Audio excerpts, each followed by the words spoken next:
Chapter 34.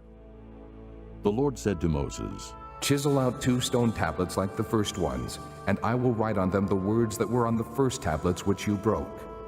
Be ready in the morning, and then come up on Mount Sinai. Present yourself to me there on top of the mountain. No one is to come with you, or be seen anywhere on the mountain. Not even the flocks and herds may graze in front of the mountain. So Moses chiseled out 2 stone tablets like the first ones, and went up Mount Sinai early in the morning, as the Lord had commanded him. And he carried the 2 stone tablets in his hands. Then the Lord came down in the cloud, and stood there with him, and proclaimed his name, the Lord. And he passed in front of Moses, proclaiming, The Lord, the compassionate and gracious God, slow to anger, abounding in love and faithfulness, maintaining love to thousands, and forgiving wickedness, rebellion, and sin. Yet he does not leave the guilty unpunished.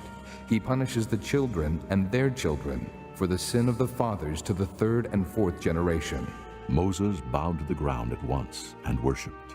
O Lord, if I have found favor in your eyes, He said, then let the Lord go with us. Although this is a stiff-necked people, forgive our wickedness and our sin, and take us as your inheritance. Then the Lord said, I am making a covenant with you. Before all your people, I will do wonders never before done in any nation in all the world. The people you live among will see how awesome is the work that I, the Lord, will do for you. Obey what I command you today. I will drive out before you the Amorites, Canaanites, Hittites, Perizzites, Hivites, and Jebusites. Be careful not to make a treaty with those who live in the land where you are going, or they will be a snare among you. Break down their altars, smash their sacred stones, and cut down their Asherah poles. Do not worship any other god, for the Lord, whose name is jealous, is a jealous God. Be careful not to make a treaty with those who live in the land, for when they prostitute themselves to their gods and sacrifice to them, they will invite you, and you will eat their sacrifices.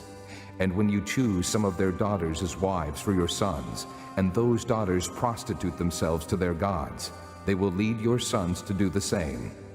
Do not make cast idols. Celebrate the feast of unleavened bread. For 7 days eat bread made without yeast, as I commanded you. Do this at the appointed time in the month of Abib, for in that month you came out of Egypt. The first offspring of every womb belongs to me, including all the firstborn males of your livestock, whether from herd or flock. Redeem the firstborn donkey with a lamb, but if you do not redeem it, break its neck. Redeem all your firstborn sons. No one is to appear before me empty-handed. 6 days you shall labor, but on the 7th day you shall rest.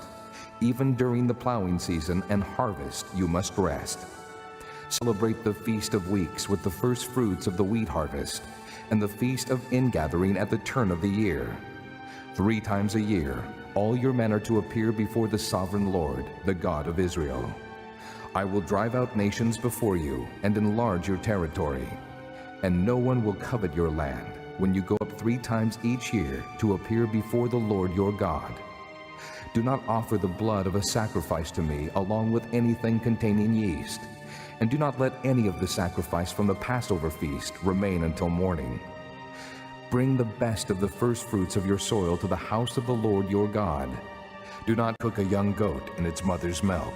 Then the Lord said to Moses, Write down these words, for in accordance with these words I have made a covenant with you and with Israel. Moses was there with the Lord 40 days and 40 nights without eating bread or drinking water. And he wrote on the tablets the words of the covenant, the 10 Commandments. When Moses came down from Mount Sinai with the 2 tablets of the testimony in his hands, he was not aware that his face was radiant, because he had spoken with the Lord. When Aaron and all the Israelites saw Moses, his face was radiant, and they were afraid to come near him. But Moses called to them. So Aaron and all the leaders of the community came back to him, and he spoke to them. Afterward, all the Israelites came near him, and he gave them all the commands the Lord had given him on Mount Sinai. When Moses finished speaking to them, he put a veil over his face. But whenever he entered the Lord's presence to speak with him, he removed the veil until he came out. And when he came out and told the Israelites what he had been commanded, they saw that his face was radiant. Then Moses would put the veil back over his face until he went in to speak with the Lord.